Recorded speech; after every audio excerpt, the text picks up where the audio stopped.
యుద్ధాన్ని నేను ఆపేస్తాను అంటున్నాడు ట్రంప్. ఒకటి కాదు, రెండు కాదు. రష్యా ఉక్రెయిన్ మధ్య 3.5 ఏళ్లుగా యుద్ధం కొనసాగుతోంది. దీన్ని ముగించడానికి అనేక ప్రయత్నాలు జరిగాయి. కానీ ఈ మధ్య అమెరికా ప్రెసిడెంట్ డొనాల్డ్ ట్రంప్ ఈ యుద్ధాన్ని ఆపడానికి తీవ్రంగా ప్రయత్నిస్తున్నాడు. ఇటీవలే ప్రెసిడెంట్ ట్రంప్ రష్యా అధ్యక్షుడు పుతిన్తో అలాస్కా వేదికగా భేటీ అయ్యారు. ఇద్దరి మధ్య చర్చలు సానుకూలంగానే జరిగాయి. లేటెస్ట్గా ఉక్రెయిన్ ప్రెసిడెంట్ జెలెన్స్కీతోనూ ట్రంప్ చర్చలు జరిపారు. దీంతో ఉక్రెయిన్ రష్యా మధ్య యుద్ధం ముగియబోతోందా అనే చర్చ మొదలైంది.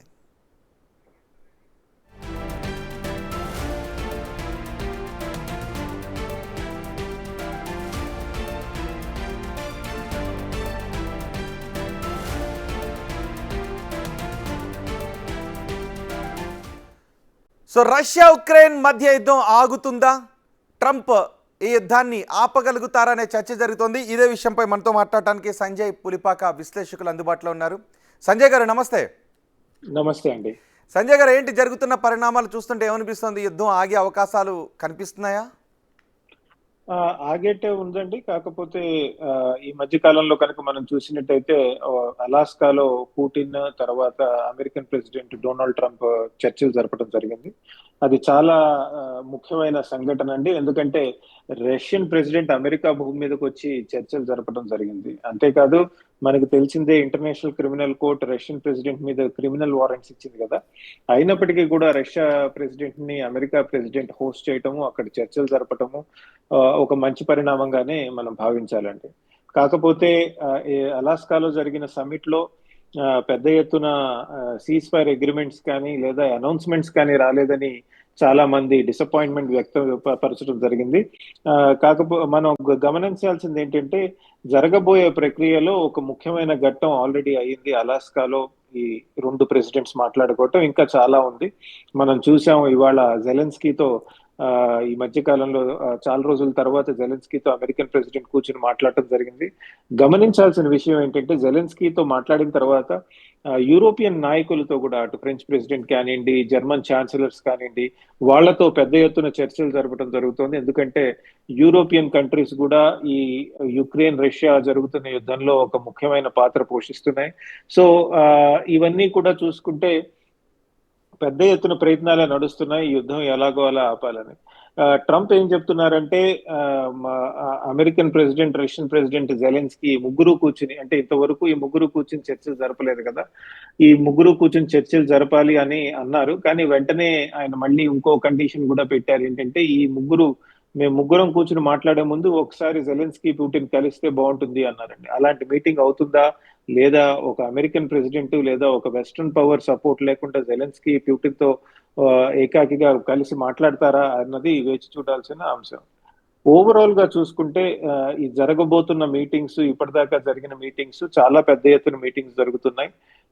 మంచి పరిణామమే వస్తుందని ఆశిద్దాం. ఎందుకంటే ప్రపంచ ఎకానమీకి కానివ్వండి, మన దేశం భారతదేశానికి కానివ్వండి, మిగతా దేశాలకు కానివ్వండి, ఈ రష్యా యుక్రెయిన్ యుద్ధం చాలా ఇబ్బందిగా మారింది. ఒకవేళ కనుక సీజ్ ఫైర్ కానీ వచ్చినా చాలా అందరికీ, ప్రపంచ శాంతికి ఎంతో మేలు చేసినట్టు అవుతుందండి. కానీ ఇక్కడ యుద్ధాన్ని ఆపటానికే సుముఖంగా ఉన్నామని చెబుతూనే ఎవరి డిమాండ్స్ వాళ్ళకు ఉన్నాయి. సో ఆ డిమాండ్స్ని పక్కన పెట్టి యుద్ధాన్ని ఆపి పూర్తి స్థాయి శాంతి ఒప్పందం దిశగా ముందుకు వెళ్తారా అనే దగ్గర ఆగుతుంది. అలాంటి పరిణామాలు కనిపిస్తున్నాయా? కరెక్ట్ పాయింట్ చెప్పారండి. అసలు ఫస్ట్ టెంపరరీ సీజ్ ఫైర్ తీసుకురావాలా లేదా పూర్తి స్థాయి శాంతి ఒప్పందం వచ్చిన తర్వాత ఈ ఘర్షణలు ఆపాలా అన్న దాని మీద చర్చ నడుస్తుందండి. ఎందుకంటే టెంపరరీ సీజ్ ఫైర్ తెస్తే అది మళ్ళీ రేపు పొద్దున మళ్ళీ యుద్ధం వస్తుంది. కాబట్టి పూర్తి స్థాయి శాంతి ఒప్పందం తీసుకురావాలని చాలా మంది సూచించడం జరుగుతుంది. ట్రంప్ కూడా అటే వైపు మొగ్గు చూపుతున్నట్టు ఆయన స్టేట్మెంట్స్ చెప్తున్నాయండి. ఒకటి, పూర్తి స్థాయి శాంతి ఒప్పందం రావాలి అంటే యుక్రెయిన్ ఏమంటుందంటే, మాకు కొన్ని సెక్యూరిటీ గ్యారంటీస్ కావాలి అంటున్నారండి. మనం సరే ఈ రోజు యుద్ధం ఆపితే మేము మళ్ళీ రేపు పొద్దున్న రష్యా వచ్చి మా మీద యుద్ధం చేయదని గ్యారంటీ ఏంటి? దానికి మాకు సెక్యూరిటీ గ్యారంటీ కావాలంటున్నారు. సెక్యూరిటీ గ్యారంటీ ఎలా వస్తుంది? ఒకటి, రష్యా వాగ్దానం చేస్తుంది నేను మీ మీద యుద్ధం చేయను, కానీ మాట మీద నిలబడుతుందా అన్న అనుమానం యుక్రెయినియన్స్ లో ఉంది.